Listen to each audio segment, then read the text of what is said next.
There's no feeling more intense than starting over. If you deleted your homework the day before it was due, as I have, or if you left your wallet at home and you have to go back after spending an hour in the commute. If you won some money at the casino and then put all your winnings on red but it came up black. If you got your best shirt dry cleaned before a wedding and then immediately dropped food on it.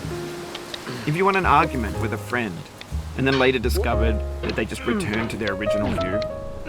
Starting over is harder than starting up. If you're not ready for that, like if you've already had a bad day, then what you're about to go through might be too much.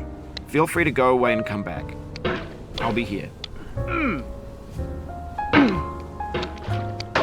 Alright, thanks for coming with me on this trip. I'll understand if you have to take a break at any point. Just find a safe place to stop and quit the game. And don't worry, I'll save your progress, always, even your mistakes. This game is a homage to a free game that came out in 2002, titled Sexy Hiking. The author of that game was Jazero, a mysterious Czech designer who was known at the time as the father of B games. And B games are rough assemblages of found objects. Designers slap them together very quickly and freely, and they're often too rough and unfriendly to gain much of a following. They're built more for the joy of building them than as polished products. In a certain way, Sexy Hiking is the perfect embodiment of a B game.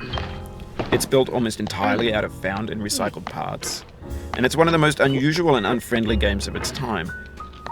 In it, your task is simply to drag yourself up a mountain with a hammer. And that act of climbing, in the digital world or in real life, has certain essential properties that give the game its flavor. No amount of forward progress is guaranteed. Some cliffs are too sheer or too slippery. And the player is constantly, unremittingly in danger of falling and losing everything. Anyway, when you start Sexy Hiking, you're standing next to this dead tree that blocks the way to the entire rest of the game. It might take you an hour to get over that tree, and a lot of people never got past it. You prod and you poke at it, exploring the limits of your reach and your strength, trying to find a way up and over. And there's a sense of truth in that lack of compromise. Most obstacles in video game worlds are fake. You can be completely confident in your ability to get through them once you have the correct method or the correct equipment or just by spending enough time. In that sense, every pixelated obstacle in Sexy Hiking is real. The obstacles in Sexy Hiking are unyielding,